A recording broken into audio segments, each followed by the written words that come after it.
작년에 등록한 한 청년이 이런 얘기를 했습니다. 일신교회 젊은이분은 자기를 잘 챙겨줬다고 서로에게 따뜻하고 분위기가 좋은 것 같다는 말을 하였습니다. 그 말을 듣고 제가 감사할 수 있었습니다. 수요예배 시간에도 말씀드렸지만 청년들이 처음부터 그랬던 것은 아니었기 때문이었습니다. 처음에는 청년들도 낯선 사람에게 말 걸기 힘들어하고 좀 다가가서 말 좀 걸어달라 그러면 자연스럽게 친해질 시간을 좀 달라고 막 저한테 와서 약간 항의 조로 얘기하기도 했습니다. 그런데 작년에 새로 등록해서 잘 적응한 청년이 그렇게 자신을 잘 챙겨준 청년부한테 고맙다는 말을 들으니까 정말 감사했습니다. 목회자로 살면서 가장 감사한 순간이 언제일까요? 단순히 사람이 많이 늘었을 때, 물론 사람이 많이 늘었을 때 정말 기뻤습니다. 그런데 동시에 제 마음속에 들었던 생각이 있다면 이 인원을 어떻게 유지하지라는 부담감도 동시에 들었습니다. 사람이 숫자에 집중하게 되니까 한 사람 한 사람 소중하게 생각하며 챙기던 제 마음의 집중력이 오늘은 몇 명 왔지? 그리고 몇 명은 넘겨야지. 그리고 누구누구 안 왔네 하면서 숫자에 집중하면서 제 마음의 집중력이 흐트러지는 것을 느끼게 되었습니다.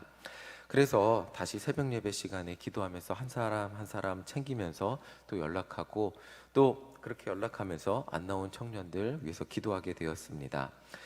제가 개인적으로 사역하며 가장 기뻤던 순간은 단순히 사람이 늘었던 순간보다 한 청년이 저희 젊은이부에 잘 적응해서 세례도 받고 하나님의 자녀로 성장하는 모습을 보는 그 순간이라는 것을 깨닫게 되면서 사역을 감당하고 있습니다. 제가 기도하고 챙겨주고 또 이렇게 설교했던 내용들을 그냥 흘려듣는 것 같은데 청년들은 진짜 반응이 없어요. 설교를 하면 그냥 어른들은 참 설교하기가 편해요. 오후 예배에 제가 와서 설교하면 고개도 끄덕여 주시고 웃어 주시기도 하는데 청년들은 대체 무슨 생각을 하는지 최선을 다해서 웃기면 한번 이렇게 미소를 살짝 짓고 다시 무표정으로 돌아가곤 합니다. 그렇게 설교를 하는데 그래도 듣고 있더라고요. 그런 듣는 모습을 보고 조금씩 변하는 모습을 보면서 다시 한번 최선을 다해야겠다는 결심을 하게 되는 순간들이 있습니다. 저도 오늘 본문을 읽으면서 사도 요한의 기쁨이 어떤 기쁨인지 어느 정도는 이해할 수 있겠다, 공감할 수 있겠다는 그런 마음이 들었습니다. 우리 4절 다시 한번 읽어보겠습니다. 4절입니다. 시작. 내가 내 자녀들이 진리 안에서 행한다함을 듣는 것보다 더 기쁜 일이 없도다. 사도 요한은 가이오라는 사람에게 개인적으로 편지를 보내면서 너무너무 기쁘다고 말하고 있습니다. 그 이유는 가이오가 진리 안에서 자신의 가르침을 따라 선하게 살고 있기 때문이었습니다.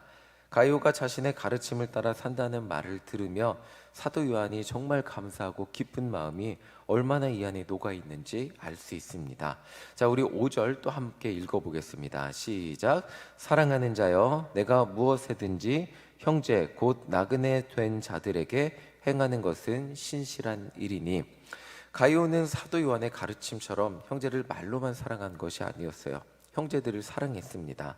그 중에서 순회 전도자들, 그러니까 돈을 벌지 않고 전도만 하러 낯선 곳으로 이방인에게 다녔던, 지금으로 치면 선교사와 비슷한 역할을 했던 그분들에게 숙식을 해결해 주었습니다.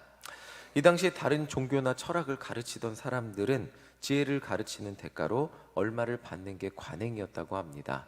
그런데 예수님의 복음을 전하는 사람들은 생명의 복음을 전하는 대가로 아무것도 받지 않고 그냥 예수님만 전하러 다녔다고 합니다. 그렇기 때문에 누군가 그들의 먹을 것을 채워주고 후원하는 사람이 필수적이었다고 합니다. 복음 전파에 있어서 가장 중요했던 일을 뒤에서 묵묵하게 가이오가 잘 감당했다는 것입니다. 사도 요한은 이 소식을 듣고 정말 기뻐하고 있는 것입니다. 우리 8절 함께 읽어보겠습니다. 시작.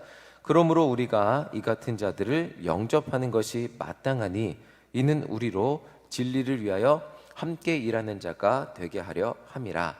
복음을 전한다고는 하지만 낯선 사람을 영접하는 일은 쉬운 일이 아닐 것입니다. 그런데 가이오는 이 역할을 어떻게 보면 이 역할을 어떻게 보면 눈에 보이지 않는 것 같은 역할인데 이 역할을 잘 감당했다는 것을 알 수 있습니다. 어떻게 보면 가이오가 감당했던 사역은 앞에서 빛나는 그런 역할은 아니었을 것입니다.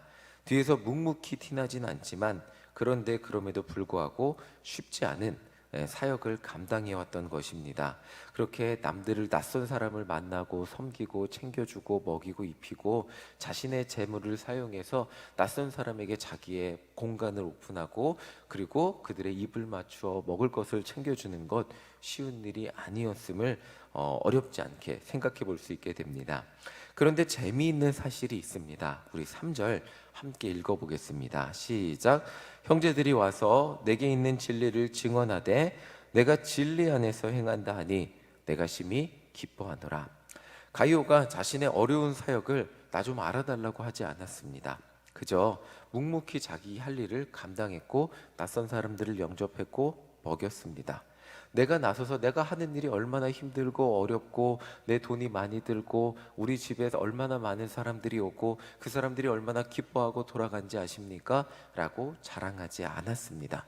오히려 그 환대와 사랑을 받은 형제들이 사도 요한을 찾아가서 가요를 칭찬하고 가요가 잘하고 있다고 소문내고 다녔다는 것을 알 수 있습니다. 교회 사역을 하다 보면 분명히 눈에 보이는 곳이 있습니다.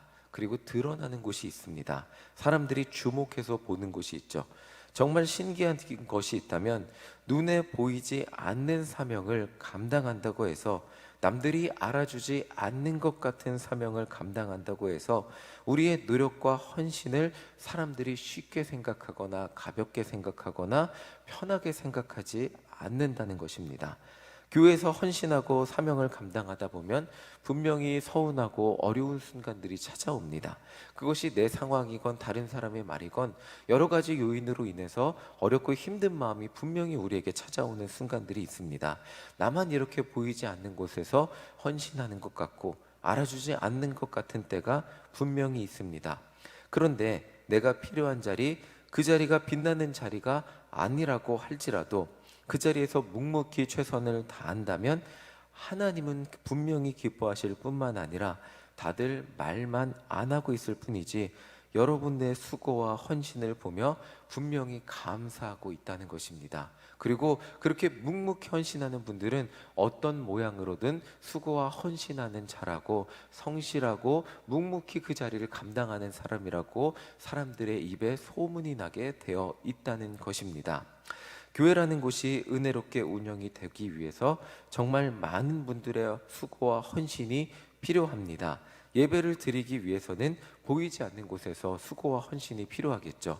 이런 꽃꽂이를 눈에 보이는 곳에도 물론 작품은 눈에 보이지만 이런 것들이 예쁘게 보이기 위해서 정말 많은 시간 재료를 준비하고 또 와서 만들고 그 과정은 눈에 보이지 않습니다. 그리고 또 시들면 누군가 와서 정리하는 이런 것도 전혀 눈에 보이지 않습니다. 우리는 항상 당연하게 보는 것 같지만 이런 것들이 있고 또 예배 순간순간 모든 것들이 그냥 준비되는 손길이 눈에 보이지 않지만 그 손길이 있기 때문에 너무나 당연하게 드려지고 있는 것입니다.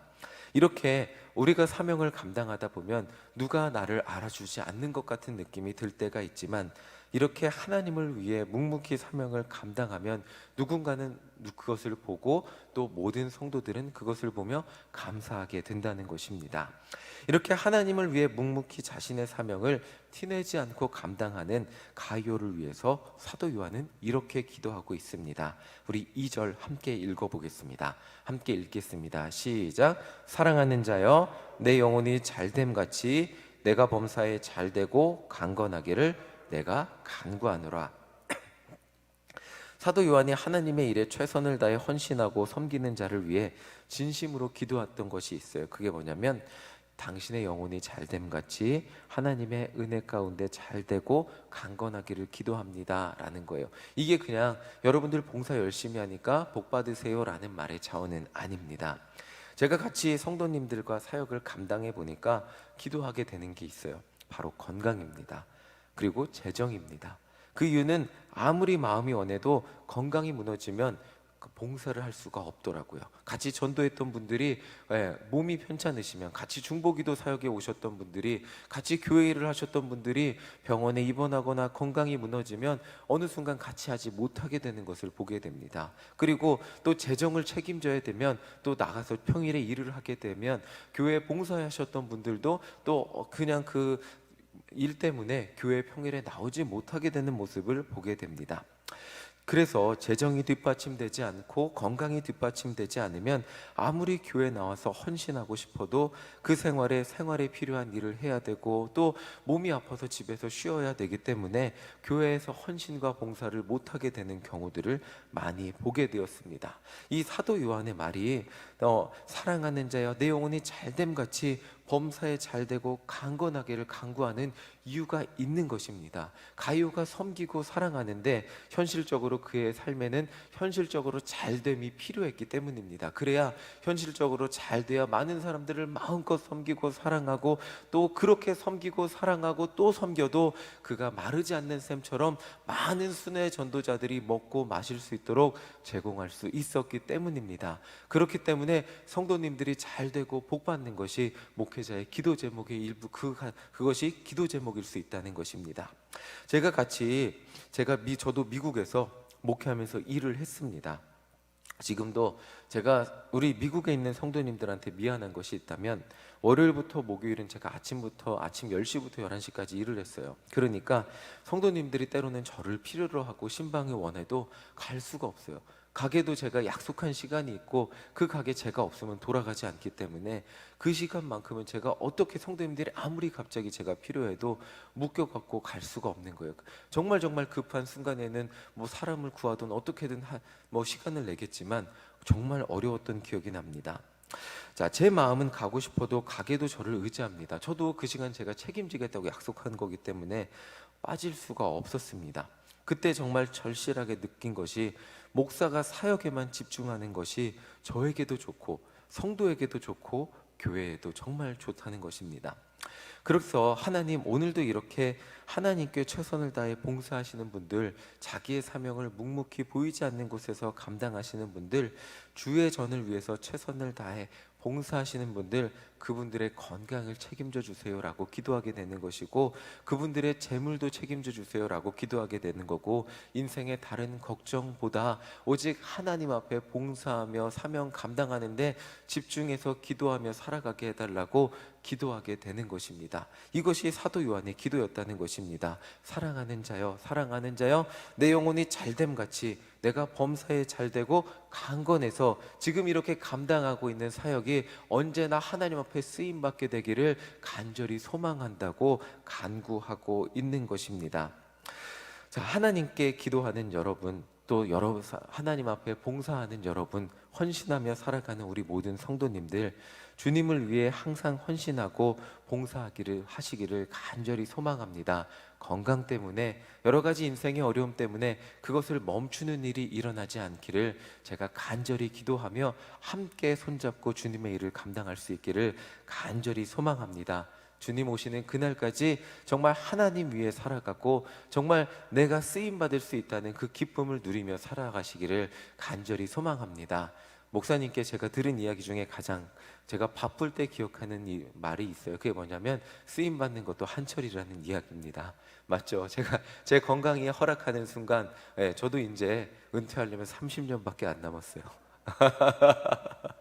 30년밖에 안 남았는데, 이 짧은 순간, 벌써 제가 살아온 인생보다 짧은 순간 하나님 앞에 그 짧은 순간밖에 쓰임받을 수 없습니다. 이 쓰임받을 수 있는 순간 감사하며, 그 짧은 순간 아프지 않고, 그 짧은 순간 다른 어떤 문제 때문에 정말 넘어지지 않고 최선을 다해 하나님의 일에만 쓰임받는 사역자가 되기를 간절히 소망하며 기도하며 살아가고, 제가 그래서 악착같이 뛰면서 운동하고 있습니다. 주님의 일 진짜예요. 내가 하고 싶은 일을 잘하기 위해서는 건강이 필요하다는 것을 깨닫고 그렇게 건강 관리를 하며 살아가고 있습니다. 여러분들, 주님 앞에 다른 어떤 문제 없이 쓰임 받는 우리 모두가 되기를 간절히 소망합니다. 저도 함께 기도하며 우리 성도님들과 함께 건강하게 쓰임 받는 주님의 자녀가 되기를 성도님들의 건강을 위해 기도하겠습니다. 성도님들의 삶을 위해 기도하겠습니다. 함께 전도하고 함께 주님을 위해 정말 봉사하고 섬기고 사랑하는 우리 모두가 되시기를 간절히 소망합니다. 우리 2절 마지막으로 함께 읽고 마치도록 하겠습니다. 이것이 우리의 기도 제목 되기를 간절히 소망하겠습니다. 우리 함께 2절 읽겠습니다. 시작. 사랑하는 자여, 내 영혼이 잘됨같이 내가 범사에 잘되고 강건하기를 내가 간구하노라. 주님 앞에 봉사하는 우리 모든 성도님들 가운데 이런 축복이 넘치시기를 간절히 소망합니다. 아멘. 우리 찬송가 220장 함께 찬양하겠습니다.